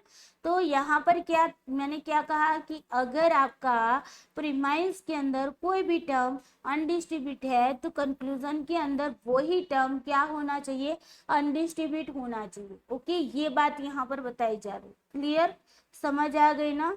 ओके चलिए, अगर डिस्ट्रीब्यूट है तो उसका कोई दिक्कत नहीं, डिस्ट्रीब्यूट है और अनडिस्ट्रीब्यूट होता है तो कोई दिक्कत नहीं, लेकिन एक टर्म जो अगर प्रीमाइस के अंदर अनडिस्ट्रीब्यूट है ना, तो निष्कर्ष के अंदर वो ही पद क्या होना चाहिए, अनडिस्ट्रीब्यूट होना ही चाहिए। ओके, तो जब भी आपके एग्जाम के अंदर पूछा जाए ना, तो इस तरीके से ये जो स्टेटमेंट लिखा है ना, इस तरीके से स्टेटमेंट लिखकर आपको क्वेश्चन पूछा जा सकता है। क्लियर, चलिए अब एग्जाम्पल देखते हैं। देखो एग्जाम्पल में क्या हमने क्या बताया, पहले तो हम यहाँ पर क्वालिटी चेंज नहीं करते हैं। Okay, quality no change. Okay, और फिर है आपकी क्वांटिटी चेंज, है ना, क्वांटिटी को क्या कर रहे हैं, चेंज कर रहे हैं। और फिर यहाँ पर क्या होगा, सब्जेक्ट की जगह पर प्रेडिकेट, प्रेडिकेट की जगह पर सब्जेक्ट होगा, है ना, यही बताया। फिर हमने क्या बताया कि अगर प्रीमाइस के अंदर कोई भी टर्म, ओके कोई भी टर्म क्या है, कोई भी टर्म मान लो अनडिस्ट्रीब्यूट है, ओके, तो फिर आपका कंक्लूजन में वही टर्म क्या हो जाएगा, वही टर्म हो जाएगा अनडिस्ट्रीब्यूट, अनडिस्ट्रीब्यूट। ओके, वही टर्म क्या हो जाएगा, अनडिस्ट्रीब्यूट। क्लियर, चलिए, तो ये इसकी क्या थी, शर्तें थी, इस शर्त के बेस पर समझते हैं। अब देखो मैंने लिख दिया all tea are sugar free. अब मुझे क्या करना है, ऑल को क्या करना होगा, चेंज करना होगा, है ना। अब ऑल को मैं किस में चेंज करूँ, ऑल को, ये ऑल है, ओके, ऑल मैं लिख देती हूँ all tea are, okay, sugar free, sugar free, okay. अब देखो मैंने यहाँ पर डायरेक्टली किस में कन्वर्ट किया है, इसको मैंने आई में किया है, ओके। आप बोलोगे मैम आई में क्यों किया, अभी देखो यहाँ पर all tea are sugar free, some sugar free are tea, okay. हमने यहाँ पर सब्जेक्ट प्रेडिकेट को क्या कर दिया, चेंज कर दिया, ओके, ये काम हमने कर दिया। फिर देखो क्वांटिटी हमने चेंज कर दी, बिल्कुल कर दी, क्वांटिटी हमने चेंज कर दी, okay. Quality no change, quality change नहीं है, ऑल है, तो इसकी हमने क्या कर दिया, मतलब कि ए तर्क वाक्य है तो आई कर दिया, पॉजिटिव टू पॉजिटिव आए, पॉजिटिव टू पॉजिटिव आए, है ना। फिर अब देखो प्रीमाइस में हमें देखना है कोई भी टर्म अनडिस्ट्रीब्यूट है कि नहीं, तो यहाँ पर आदू को याद रखा था हमने, आदू। फिर आई में क्या होगा, अनडिस्ट्रीब्यूट अनडिस्ट्रीब्यूट। अब देखो अनडिस्ट्रीब्यूट कौन सा है, शुगर फ्री। तो हमने क्या बताया था कि अगर आपके ये प्रीमाइज है, प्रीमाइज में कोई भी टर्म अगर अनडिस्ट्रीब्यूट है तो कंक्लूजन में वो ही टर्म क्या होना चाहिए, अनडिस्ट्रीब्यूट होना चाहिए। तो शुगर फ्री आपका अनडिस्ट्रीब्यूट हो गया, क्लियर। तो ये क्या हो गई, वैलिड हो गई। अब आप कहोगे कि मैम ए में से आपने ई में क्यों कन्वर्ट नहीं किया, तो हमने यहाँ पर क्या बताया है भाई, क्वांटिटी हमें मतलब कि चेंज तो करनी है, लेकिन यहाँ पर एक शर्त क्या थी, पॉजिटिव टू पॉजिटिव जाना है, नेगेटिव टू नेगेटिव जाना है, यही बात थी ना, क्वालिटी नो चेंज, क्वालिटी को चेंज नहीं करना है।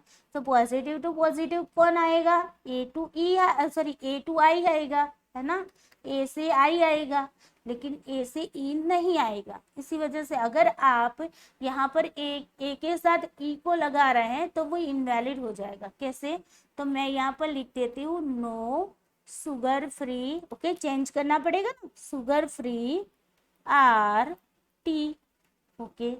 अब देखो हमने यहाँ पर चेंज तो कर दिया भाई, ओके। अब यहाँ पर हमने क्वालिटी जो है वो भी मतलब कि चेंज नहीं की, ओके, क्वांटिटी भी चेंज नहीं की, यूनिवर्सल यूनिवर्सल आ गई, क्वांटिटी भी चेंज नहीं की। अब देखो आदू, ओके, और यहाँ पर दोनों के दोनों डिस्ट्रीब्यूट है। अब देखो यहाँ पर शुगर फ्री अनडिस्ट्रीब्यूट है, तो यहाँ पर शुगर फ्री डिस्ट्रीब्यूट हो गया, है ना। अगर ये सारी चीजें आपको याद भी नहीं थी तो अभी यहाँ पर आपको एक एक रूल्स अगर आपको पता होता तो भी आपका यहाँ पर गलत हो जाता है ना। तो इसी वजह से ए से ई में या ओ में कन्वर्ट नहीं होगा, क्लियर, ओके। तो यहाँ पर हमारा क्या होगा, ए से जाएगा आई में, पॉजिटिव टू पॉजिटिव वैलिड होगा, क्लियर। अब चलो नो की बात करते हैं। अब यहाँ पर समझना है no tea are sugar free, no sugar free are tea, हमने चेंज कर दिया सब्जेक्ट प्रेडिकेट को, बिल्कुल। अब देखो यहाँ पर हमने जो है वो क्वालिटी जो क्वांटिटी है उसको चेंज नहीं की, ओके, क्वांटिटी को चेंज नहीं किया, ओके। तो अब देखो अब हम यहाँ पर क्वांटिटी को चेंज नहीं कर रहे हैं तो यहाँ पर क्यों, देखो यहाँ पर अगर हम लिखते हैं डिस्ट्रीब्यूट डिस्ट्रीब्यूट, यहाँ पर भी डिस्ट्रीब्यूट डिस्ट्रीब्यूट, है ना, तो डिस्ट्रीब्यूट की कंडीशन यहाँ पर लगती नहीं है। तो इसी वजह से नेगेटिव टू नेगेटिव हम जा रहे हैं, है ना। तो इसी वजह से ये आपका क्या हो सकता है, वैलिड हो सकता है, ओके, ये क्या हो सकता है, वैलिड हो सकता है।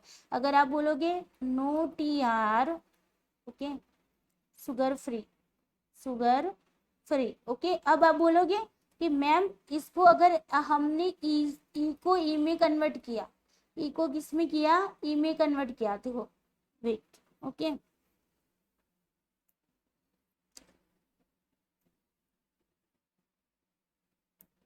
ओके। अब देखिए यहाँ पर ये तो बताया नहीं था ना आपका कन्वर्जन के अंदर कि भाई आप क्वांटिटी चेंज नहीं करोगे, ओके, क्वांटिटी चेंज करने की बात नहीं है, ओके। और ना ही यहाँ पर ये बताया कि क्वांटिटी वो की वो रहनी चाहिए, ओके, क्वांटिटी आप चेंज कर पाते हो, ओके। यहाँ पर ये बात मैंने जो कि बताई कि क्वांटिटी चेंज नहीं होगी, क्वांटिटी चेंज हो सकती है, ओके।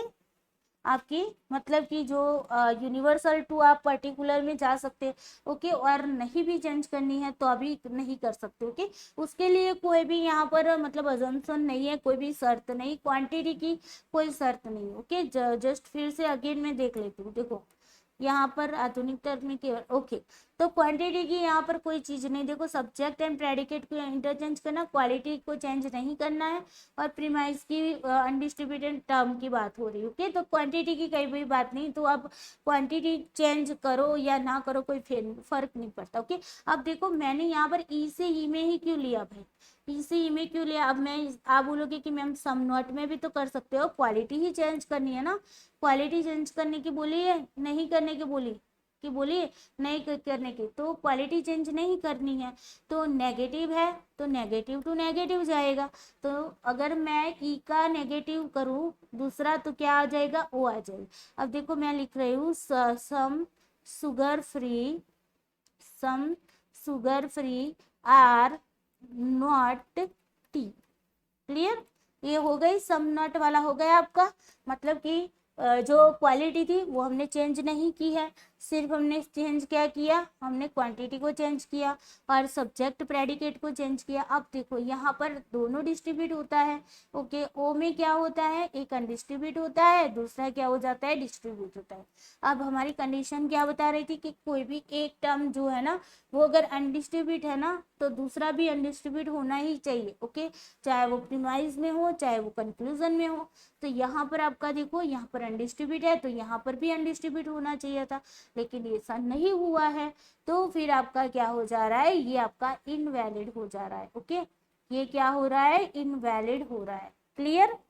इसी वजह से नो का हमने क्या किया भाई, नो का हमने सम नॉट में नहीं किया, क्लियर। चलो ओके, आगे देखते हैं some tea are sugar free, some sugar free are tea, okay. अब इसका भी हमने इस करके देखो, अगर मैं बोल दूं कि आप बोलोगे कि मैम सम से सम में ही क्यों लाए, ऑयल में क्यों नहीं लाए, तो हमने क्या बताया था, छोटे डिब्बे पर कभी भी बड़ा डिब्बा नहीं बिठेगा, है ना। तो हम आई से कभी भी कोई एक ही ओर नहीं जा पाएंगे, ओके। मतलब कि जो आपका स्पेसिफिक है वहां से हम यूनिवर्सल की ओर नहीं जाएंगे, पर्टिकुलर टू यूनिवर्सल नहीं जा पाएंगे, ओके। ये आपको याद रखना है। तो यहाँ पर सम से अब आपके पास एक ही ऑप्शन बचा है, क्योंकि आपको क्वालिटी चेंज नहीं करनी है, तो सम से सम ही वही की वही आएगी। अब देखो इसको समझते हैं, हमने यहाँ पर दोनों को चेंज कर दिया है ना, एसपी को चेंज कर दिया। अब देखो ये आपका क्या है, आई का है ना, तो आई यू यू, यहाँ पर भी आई यू यू, ओके क्लियर। चलो सारी चीजें हो गई, अनडिस्ट्रीब्यूट है तो यहाँ पर भी अनडिस्ट्रीब्यूट है, ये अनडिस्ट्रीब्यूट है तो यहाँ पर भी अनडिस्ट्रीब्यूट है, तो वैलिड, क्लियर। उसके बाद देखो, अब हमने ए से किस में किया, ए से आई में किया, ई से ई में किया, और आई से किस में किया, आई में किया। अब देखो, अब आते हैं ओ की बारी आती है। अब देखो ओ की बारी आती है, तो हम ओ से ई में तो नहीं जाएंगे, पर्टिकुलर टू यूनिवर्सल नहीं जाया जाता है ना। तो इसी वजह से आपके पास एक ही ऑप्शन बचता है और वो है ओ से ओ में जाने का। अब देखो ओ से ओ में जाते वैलिड होता है कि नहीं होता है, पहले क्रॉस कर लो, क्रॉस कर लिया, ओके। अब देखो यहाँ पर ओ में क्या होता है, ओ यू डी होता है, यहाँ ओ यू डी होता है, क्लियर। अब देखो क्या बना, यहाँ पर जो टर्म है ना शुगर फ्री वो डिस्ट्रीब्यूट है और यहाँ पर अनडिस्ट्रीब्यूट है, दोनों जगह पर अनडिस्ट्रीब्यूट आना चाहिए था। अगर एक जगह पर अनडिस्ट्रीब्यूट है तो दूसरा भी अनडिस्ट्रीब्यूट होना चाहिए था, वो नहीं है, तो ये तो गलत हो गया। टी में भी यही हुआ ना, टी में अनडिस्ट्रीब्यूट है तो नीचे टी डिस्ट्रीब्यूट हो रहा है, तो भी आपका मतलब क्या है भाई, ये भी नहीं होना चाहिए था, है ना। तो यहाँ पर आपकी ये फैलेसी बन गई, है ना, मतलब कि यहाँ पर आपने गलती कर दी है, ओके। अगर ये होता है तो ये क्या हो गया, इनवैलिड। जब भी कोई भी आर्ग्यूमेंट है वो इनवैलिड होती है तो वहां पर फैलेसी लग जाती है, क्लियर। फॉर्मल फैलेसी इसी तरीके से लगती है, ओके। जो भी स्ट्रक्चर बनता है, डिस्ट्रीब्यूट अनडिस्ट्रीब्यूट, ओके, जो भी चीजें हमने आपको रूल्स पढ़ाए थे उन रूल्स के अंदर कहीं पर भी कोई भी गलती आ जाती है तो वो आपकी आर्ग्यूमेंट इनवैलिड हो जाती है, और आर्ग्यूमेंट इनवैलिड हो जाती है तो इसका मतलब है कि भाई आपके वहां पर फैलेसी आ गई, क्लियर। चलो अब आते हैं कॉन्ट्रापोजिशन की बात करते हैं। ओके, अब देखो कॉन्ट्रापोजिशन क्या है, तो कॉन्ट्रापोजिशन को बोलते हैं अंतर विरोध, अंदर अंदरूनी विरोध करना। ओके, अंदर अंदर अंदर विरोध होना। ओके, अब देखो कॉन्ट्रापोजिशन वह अनुमान है जिसमें उद्देश्य को विधेय के पूरक के साथ बदल दिया जाता है और विधेय को विषय के पूरक के साथ बदल दिया जाता है। विषय मतलब कि उद्देश्य की बात हो रही है। ओके, सब्जेक्ट की बात हो रही है। क्लियर? तो यहाँ पर क्या होता है भाई, हम यहाँ पर जो भी क्वालिटी है ना, क्वांटिटी है ना, क्वांटिटी को वैसे के वैसे रखते हैं। ओके, लेकिन हम यहाँ पर मेन यहाँ पर बात कौन सी, कंडीशन कौन सी रखी है कि आप जब भी ये जो सब्जेक्ट प्रेडिकेट को चेंज करते हो ना, तो उसको क्या करते, पूरक के रूप में रख देते हो। ओके, सब्जेक्ट की जगह पर प्रेडिकेट रखते हो, लेकिन वो किसके प्रेडिकेट, तो प्रेडिकेट का पूरक रख देते हो। ओके, मतलब प्रेडिकेट का पी है तो नॉन पी लगेगा, जैसे आगे हमने लगाया था ना, इसी वर्जन में लगाया था ना, उसी तरीके से अगर सब्जेक्ट लिख रहे हैं तो नॉन नॉन एस कर देंगे। क्लियर? फिर इसी तरीके से हम देखो ए से हमने किस में किया, ए से हमने कर दिया ए में ही। ओके, ए से ए में कर दिया, लेकिन हमने सब्जेक्ट प्रेडिकेट को क्या कर दिया, चेंज कर दिया। और उनको चेंज करके कैसे लिख दिया, उनको चेंज करके उनके कंप्लीमेंट के रूप में रख लिया, मतलब non P non S. Okay, तो ऑल एस आर पी, तो इसका क्या हो जाएगा, all non P are non S. तो देखो नॉन नॉन कट जाएगा ना, तो आपका यहाँ पर क्या हो जाएगा, all P R S. Clear? इस तरीके से होता है, समझ आया ना? चलो, अब देखो तब जाके ये वैलिड होता है। अब देखो कॉन्ट्रापोजिशन है ना, तो उसके लिए जो भी यहाँ पर रूल्स बताए गए उसी वे में आपको याद रखना है। ओके, तो ए का हमने किसमें किया, ए का हम मतलब कि यहाँ पर ए में कर रहे, मतलब ये जो है ना, ये नॉन नॉन हम निकाल रहे हैं। ओके, अभी आपको यही याद रखना है, all S R P. Okay, तो उसका हमने कर दिया all non P are non S. Okay, इसमें वैलिड हो गया। अब दूसरा देखो नॉन एस आर पी, तो हम क्या करेंगे, no non P are non S, सभी में नॉन नॉन लगेगा। सब्जेक्ट प्रेडिकेट के आगे क्या लगेगा, नॉन नॉन लगेगा। ओके, अगर मैं बोल दूं कि कोई भी कुत्ता स्तनधारी नहीं है, स्तनधारी नहीं है, तो यहाँ पर मैं क्या लगाऊंगी कि कोई भी गैर कुत्ता, गैर स्तनधारी नहीं है। समझ आ रहा है ना? कोई भी कुत्ता स्तनधारी नहीं है, तो कोई भी गैर कुत्ता गैर स्तनधारी नहीं है। ओके, तो इस तरीके से इसको बनाया जाता है। ओके, उसके बाद देखो अब हम यहाँ पर ऐसे बनाते हैं तो ये तो इनवैलिड हो जा रही है भाई, है ना, ये क्या हो जाता है, इनवैलिड हो जाता है। बिकॉज देखो कोई भी कुत्ता स्तनधारी नहीं है, तो इसका मतलब ये होना चाहिए था ना कि कोई भी गैर कुत्ता मतलब कि गैर स्तनधारी है, ऐसा होना चाहिए था, है ना, लेकिन ऐसा नहीं हुआ है। तो यहाँ पर ये आपका क्या हो गए, गलत हो गया। तो इसका मतलब यहाँ पर क्या होगा, some non P are not non S. Okay, some non P are not non S. Okay, O में अगर आप कन्वर्ट करोगे ना, ई को ओ में कन्वर्ट करोगे तो वैलिड हो जाएगा। ओके, ई को ओ में आप अगर मतलब कन्वर्ट करते हो तो वैलिड होगा, और ई को ई में कन्वर्ट करोगे तो आपका वैलिड नहीं होगा। क्लियर? अब देखो इसके बाद some S are P. Okay, some S are P. Okay, फिर हम यहाँ पर क्या लगाते हैं, some non P are non S. Okay, तो भी आपका क्या हो जाएगा, इनवैलिड हो जाएगा। मतलब कि हम अगर आई से आई में कन्वर्ट करेंगे तो अभी इनवैलिड हो जाएगा। ओके, उसके बाद है आपका some S are not P, तो some non P are non S, मतलब कि ओ वाला जो है ना वो आपका वैलिड हो जाएगा। ओके, ओ वाला क्या हो जाएगा, वैलिड हो जाएगा। क्लियर? तो यहाँ पर हमने क्या सीखा, बताओ, जस्ट वेट। ओके,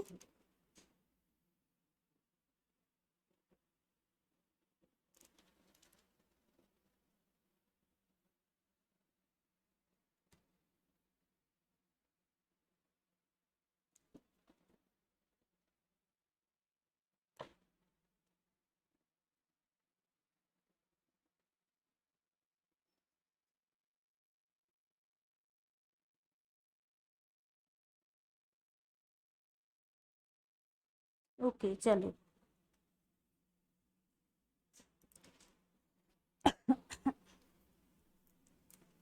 ओके, तो यहाँ पर आप आपको क्या याद रखना था भाई कि ए वाला जो है ना, ए वाला वो क्या है आपका वैलिड है, और आपका ओ वाला जो है ना वो वैलिड है। बाकी के जो दो बीच वाले हैं ना आपके ई और आई वाले, वो क्या है इनवैलिड है। क्या है इनवैलिड। क्लियर, ये याद रखना था। ओके, अगर ई वाले को वैलिड करना है ना तो उसको हम क्या करेंगे, ओ में कन्वर्ट करेंगे तो आपका मतलब कि वैलिड हो जाएगा, अन्यथा नहीं होगा। क्लियर, चलिए। ओके, अब आते हैं इलिसिट कॉन्ट्रारी, इलिसिट सब कॉन्ट्रारी और इलिसिट सब अल्टरनेशन। ओके, अब देखो यहाँ पर फैलेसी जो है ना वो आपकी कॉन्ट्रारी हमने आपको पढ़ाया था, पता है स्क्वायर वाला, इस तरीके से ये कॉन्ट्रारी था आपका, है ना, ए ई आई और ओ, है ना, ये कॉन्ट्रारी था। फिर ये क्या था, सब अल्टर्न था। ओके, और फिर ये क्या था, सब कॉन्ट्रारी था, यही था ना। और ये वाला जो था आपका इस तरीके से क्रॉस बनता था वो कॉन्ट्राडिक्टरी था, कॉन्ट्राडिक्टरी। क्लियर, अब देखो यहाँ पर भी फैलेसी आएगी। कैसे आएगी फैलेसी, तो अगर इलिसिट कॉन्ट्रारी की बात कर रहे हैं तो इसके अंदर क्या होगा कि अगर कॉन्ट्रारी क्या बता रही है भाई कि दोनों एक साथ सही नहीं हो सकते हैं, है ना। तो अगर हमारा ए जो तर्क वाक्य है वो अगर मान लो कि ट्रू है, ओके, ए अगर ट्रू है तो एफ ई होगा वो फॉल्स हो जाएगा। अगर ये बात हो रही है तो यहाँ पर फैलेसी नहीं आ रही, तो ये सही हो रहा है। ओके, वैलिड हो जा रहा है, ये क्या हो जा रहा है, वैलिड हो जा रहा है। अगर हम ये कह रहे हैं कि ए जो है ना वो फॉल्स है तो ई आपका क्या हो जा रहा है, ट्रू हो जा रहा है। लेकिन साथ में अगर दूसरी कंडीशन यहाँ पर ये भी तो बनती है भाई, कौन सी बनती है, अनडिटरमाइंड, है ना, ये क्या है अनडिटरमाइंड, अनडिटरमाइंड, है ना। डी का मतलब क्या था भाई, डी का मतलब शंकास्पद, डाउटफुल, है ना। डी का मतलब डाउटफुल मतलब अनडिटरमाइंड। तो यहाँ पर अगर हम ये बोल रहे हैं कि ए जो है ना वो हमारा फॉल्स है तो ई हमारा फॉल्स होगा या ट्रू होगा, ये हम बोलेंगे तो वहां पर क्या हो जाएगी, आपकी फैलेसी लग जाएगी इलिसिट कॉन्ट्रारी। कौन सी लगेगी, इलिसिट कॉन्ट्रारी, बिकॉज ये क्या है अनडिटरमाइंड है। क्या है, अनडिटरमाइंड है, मतलब कि ये आपकी फैलेसी मतलब ये डाउटफुल है, जहां पर भी शंकास्पद होगा वहां पर आप उसको सही या ट्रू नहीं बता सकते। ओके, एक के बेस पर दूसरा सही होगा या फॉल्स होगा वो हम मतलब कि उसको नहीं बता पाते, 100% नहीं बता पाते, इसी वजह से वहां पर क्या आ जाएगी, फैलेसी आ जाएगी। समझ आया ना। तो यहाँ पर ये जो स्पेयर वाले में जो फैलेसी आएगी ना सभी में, वो कब आएगी, जहां पर भी डाउटफुल होगा तब। ओके, जहां पर अनडिटरमाइंड की बात हो जाएगी तब क्या होगा, अनडिटरमाइंड या फिर हम क्या बोलते हैं डाउटफुल, है ना, डाउटफुल। डाउटफुल के मामले में क्या हो जाएगा, आपकी फैलेसी आ जाएगी। ओके, अब देखो इलिसिट सब कॉन्ट्रारी क्या बता रही है, तो देखो सब कॉन्ट्रारी किसके बीच में होती है बताओ, सब कॉन्ट्रारी किसके बीच में होती है, तो ए और आई के बीच में होती है। तो हम यहाँ पर मैंने इसी वजह से ये टेबल आपको करवाया था ताकि टेबल के बेस पर आपको दिक्कतें ना हो। ओके, अब देखो आपको यहाँ पर ए और आई को देखना है, अगर ए ट्रू है ना तो आपका आई ट्रू ही होगा। आप देखो दूसरी कहीं पर भी ए टी वाला नहीं दिया है ना, तो मतलब ये 100% वैलिड है, ये क्या है 100% वैलिड है। लेकिन अगर ए फॉल्स है तो यहाँ पर आई फॉल्स भी होगा, क्योंकि यहाँ पर भी फॉल्स दिया है तो आई आपका डाउटफुल भी तो हो रहा है, क्योंकि डाउटफुल में कंडीशन क्या बनती है, ट्रू भी हो सकता है फॉल्स भी हो सकता है। तो यहाँ पर दो बार फॉल्स है, मतलब ए अगर हमारा फॉल्स होगा ना तो हमारा आई जो है ना वो डाउटफुल चला जाएगा, अनडिटरमाइंड चला जाएगा। मतलब कि यहाँ पर अगर ये बताया जा रहा हो आपको कि किसी भी मतलब यहाँ पर फैलेसी की बात आए और आपको मतलब कोई इस तरीके से स्टेटमेंट दिया हो कि ए तर्क वाक्य जो है वो फॉल्स है, तो आई तर्क वाक्य भी क्या होगा, फॉल्स होगा या ट्रू होगा। तो फिर कौन सी फैलेसी बन रही है, तो फिर आपको कौन सी फैलेसी आएगी, इलिसिट सब कॉन्ट्रारी, क्या आएगी, सॉरी इलिसिट सब अल्टरनेशन, कौन सी आएगी, इलिसिट सब अल्टरनेशन, बिकॉज हम सब अल्टरनेशन की बात कर रहे हैं, ओके, ये वाली बात कर रहे हैं, ओके, ए और आई को देखा, सब कॉन्ट्रारी जो है वो नीचे आएगी, आई और ओ के बीच में आएगी, क्लियर, समझ आया ना यहाँ पर, ओके, चले अब आगे देखते हैं। अब देखो यहाँ पर इलिसिट सब अल्टरनेशन की बात करते हैं, इलिसिट सब अल्टरनेशन कब बनती है, सब अल्टरनेशन की फैलेसी कब बनती है, तो इलिसिट सब अल्टरनेशन तब बनती है जब क्या होता है, देखो इलिसिट सब अल्टरनेटर क्या होता है, आई और ओ, तो यहाँ पर आपको क्या देखना है, आई और ओ को देखना है, देखो टी है, कितनी बार आ रहा है, 2 बार आ रहा है, तो 2 बार आए, दूसरी बार में डाउटफुल चला जा रहा है, अगर आपको ये बताया जा रहा है कि भाई आई तर्क वाक्य है वो ट्रू है, तो ओ तर्क वाक्य भी सत्य है या तो फिर असत्य है, ये बताया जा रहा है, ओके, तो फिर आपकी वहां पर फैलेसी बन जाएगी, कौन सी बन जाएगी, इलिसिट सब कॉन्ट्रारी, कौन सी बनेगी, इलिसिट सब कॉन्ट्रारी, बिकॉज क्यों, क्योंकि हम वहां पर एक ट्रू है तो दूसरा ट्रू होगा या फॉल्स होगा उसके बारे में नहीं बता पाते, है ना, वहां पर डाउट चला जाता है, देखो आई को अगर हम ट्रू कह रहे हैं ना, तो देखो 2 कंडीशन बनती है, या तो फॉल्स भी हो सकता है या तो डाउटफुल भी चला जाता है, डाउटफुल में ट्रू फॉल्स दोनों की कंडीशन आ जाती है, कोई भी हो सकता है ना, लेकिन हम बता नहीं पाते कि प्रॉपरली क्या होगा, है ना, तो वो क्या हो जाएगी, इनवैलिड हो जाएगी। अब ओ के कंटेक्स्ट में भी बात करो ना, तो देखो ओ में भी तो टी को देखो, तो ओ में देखो यहाँ पर टी को देखा तो एफ आया, यहाँ से टी को देखा तो डी आया, मतलब कि कंडीशन एक ही हुई, है ना, कि जहां पर भी डाउटफुल आपको मिल जाए तो वहां पर आपकी क्या हो जाएगी, फैलेसी हो जाएगी, ओके।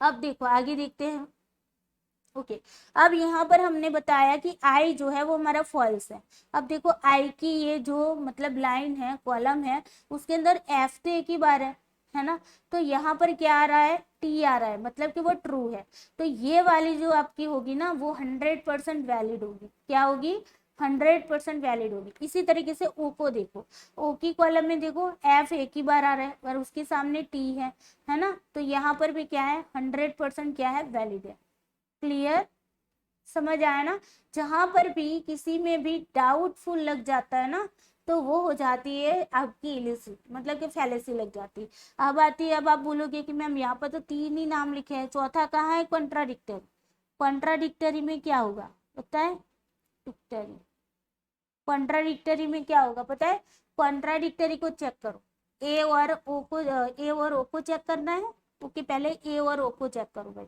तो देखो यहाँ पर ट्रू है तो फॉल्स हो गया, फाइनल है, ओके, फॉल्स है तो ट्रू हो गया, है ना, और यहाँ पर देखो डाउट है तो डाउट है, मतलब कि डाउट है तो उसका सामने डाउट ही आ रहा है, ट्रू या फॉल्स नहीं आ रहा है, या डाउट अकेला नहीं आ रहा है, टी एफ इस तरीके से नहीं आ रहा है, पहले वाले में क्या था, टी था तो सामने एफ भी आ रहा था और सामने डी भी आ रहा था, ऐसा नहीं है, डी के सामने डी ही आ रहा है, मतलब कि डाउटफुल होगा तो डाउटफुल ही होगा, ओके, प्रॉपरली, तो ये 100% वैलिड हो जाएगा, दोनों में डाउटफुल है ना, एक में नहीं दोनों में है, तो मतलब कि सेम चीजें हो जाएगी, दोनों में डाउटफुल है तो 100% वैलिड हो जाएगा, ओके, टी है तो यहाँ पर एफ आ रहा है, ओके, ऑपोजिट है ना, दोनों एक दूसरे के विपरीत है, एफ है तो टी आ रहा है, यहाँ पर देखो एफ है तो टी आ रहा है ना, तो मतलब यहाँ पर क्या होगा, कॉन्ट्राडिक्टरी जो है ना, कॉन्ट्राडिक्टरी, कॉन्ट्राडिक्टरी,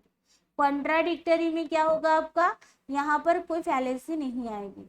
अब देखो ये फैलेसी किसकी है, ये वेस्टर्न फिलोसॉफी की, ओके, वेस्टर्न फिलोसोफर जो होते हैं उसकी है, ओके, याद रखना है, बिकॉज आपकी इंडियन लॉजिक के अंदर भी कॉन्ट्रारी वर्ड्स आएंगे, वो हेतु शब्द के साथ आएंगे, यहाँ पर हम मध्य पद यूज करते हैं ना, मध्य पद यूज करते हैं यहाँ पर, है ना, लेकिन जब इंडियन लॉजिक पढ़ेंगे ना तो इंडियन लॉजिक के अंदर जो चेंज हो जाएगा वो हेतु शब्द हो जाएगा, ओके, और वहां पर हेतु दोष आएगा, वो भी कॉन्ट्राडिक्टरी के बेस पर आएगा, ओके, तो वहां पर भी आपका आएगा विरोध हेतुवाभास जिसको बोला जाता है, ओके, तो वहां पर भी आएगा, लेकिन आपको ये कौन सा याद रखना है, ये स्क्वायर वाला याद रखना है। ओके, इंडियन लॉजिक वाला होगा तो वो तो आपको मतलब पता चल जाएगा कि किस तरह का है। ओके, वो भी पढ़ाएंगे।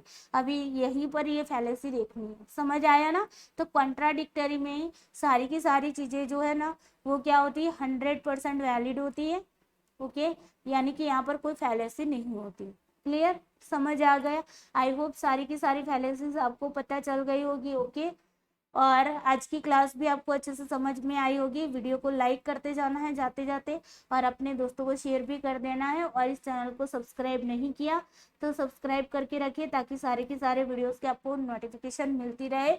Okay, bye bye, take care you. और सुनिए, कल हम जो इनफॉर्मल फैलेसी है ना बहुत ज़्यादा थी, इसी वजह से दोनों को कंबाइन नहीं लिया। ओके, वैसे मैंने पीपीटी तो बना दी थी, लेकिन मैं बता देती हूँ, देखो है ना, तुरंत ही पीपीटी तो मैंने बनाई हुई है पूरी की पूरी, लेकिन मतलब वीडियो बहुत लंबा चला जाता और यहाँ पर नेटवर्क का भी इश्यू रहता था। ओके, इसी वजह से मैंने उसको कंबाइन नहीं किया, और वो भी मतलब कि अभी 2-2.5 घंटे की क्लास चल जाएगी, क्योंकि PYQS के साथ करनी है ना, इसी वजह से। ओके, तो कल श्योरली हम उसको करवा देंगे। ओके, इनफॉर्मल फैलेसी और फॉर्मल फैलेसी यहाँ पर आपकी कंप्लीट हो रही है।